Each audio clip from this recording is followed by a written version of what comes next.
Olá, nós somos a equipe que vai tratar a respeito da constituição básica da matéria. Isso é, de onde veio essa ideia que os átomos existem, que são partículas indivisíveis e tal, e como surgiu a ideia de que existem partículas que formam elas, isso é, os prótons, os nêutrons e os elétrons. Bom, os integrantes dessa equipe que ajudaram a compor esse trabalho são eu, Matheus Luiz, a Milena, Sulamita e o Raisson. Sendo que na narração eu começo falando a primeira parte e a Milena faz a segunda.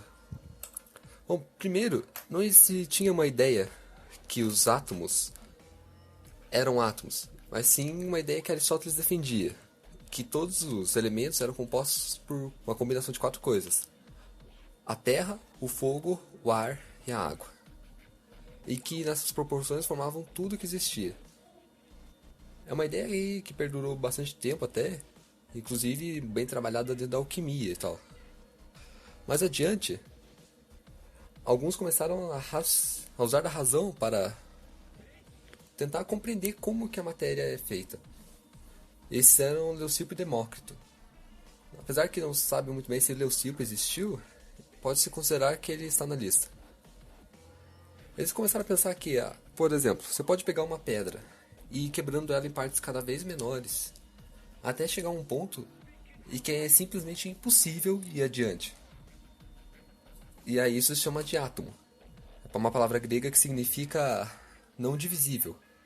A é não em grego e tomo é divisível.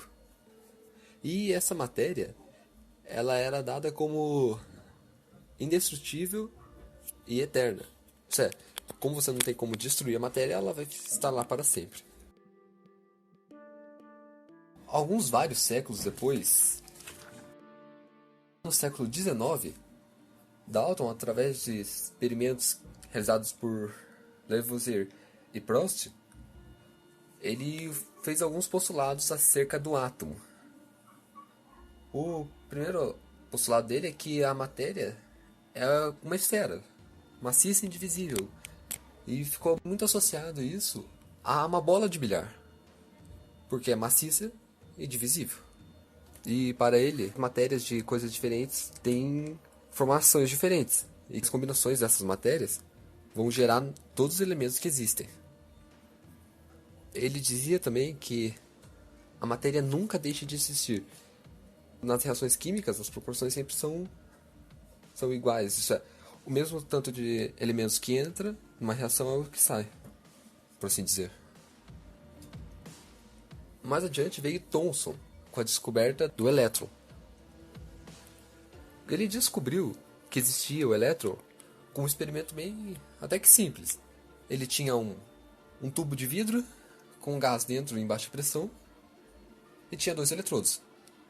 Ele gerava uma diferença de potencial grande entre esses eletrodos, a ponto de passar uma corrente elétrica que fosse visível aos olhos.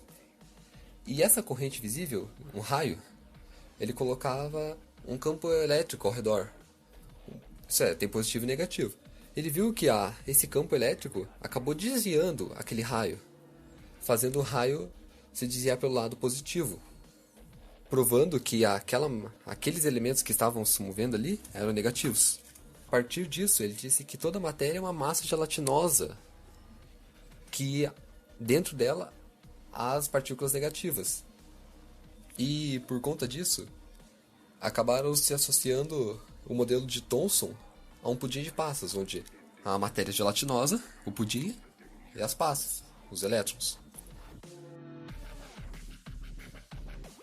Então, comparando as 3 principais ideias acerca do átomo, pode-se ver que os gregos, eles não haviam um embasamento científico. Eles estavam apenas no campo das ideias, utilizando somente a razão, a partir daquilo que eles viam. E já Dalton e Thomson, eles haviam experimentos que podiam comprovar o que eles diziam. Já o modelo aceito atualmente começou a ser esboçado por Rutherford em 1910. Ele e seus colaboradores estavam estudando os ângulos em que as partículas alfa eram dispersadas, à medida em que eram bombardeadas em uma lâmina finíssima de ouro, emitidas por um material radioativo. percebeu-se que a maioria das partículas alfa atravessava a lâmina sem sofrer desvio de trajetória. Uma pequena porcentagem dispersava-se com um ângulo de 1 grau, o que era coerente com o modelo de Thomson. No entanto, para ter uma maior precisão, Rutherford sugeriu que um estudante que o ajudava, Ernest Marsden, a procurar por evidências de dispersão com ângulos maiores. Marsden então concluiu que uma pequena quantidade de partículas se dispersava em ângulos maiores. Algumas delas eram rebatidas de volta a colidir com a lâmina. Com essa nova descoberta, Rutherford concluiu que se a maioria das partículas alfa atravessou sem se desviar, os átomos da lâmina de ouro deviam ter grandes espaços vazios, onde estariam os elétrons. Então, com essa primeira afirmação, Rutherford provou que o modelo proposto por Thomson estava errado.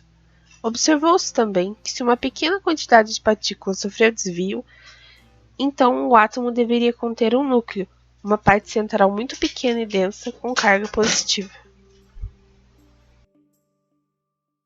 Em 1932, o físico inglês James Chadwick descobriu o nêutron. Rutherford, alguns anos antes, já tinha previsto a existência dessa partícula. Segundo ele, uma possível ligação de um próton com um elétron originaria uma partícula sem carga elétrica, mas com massa igual ao do próton. A essa partícula ele chamou de nêutron, mas não tinha certeza da sua existência.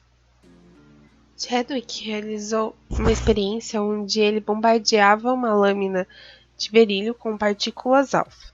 Dessa colisão, apareceu um tipo de radiação que muitos cientistas acreditavam que se tratava de raios gama. Mas após realizar vários cálculos, James concluiu que não se tratava de raios gama. A radiação invisível era formada por nêutrons. E para comprovar que realmente se tratava de nêutrons, Chadwick mediu a massa dessas partículas.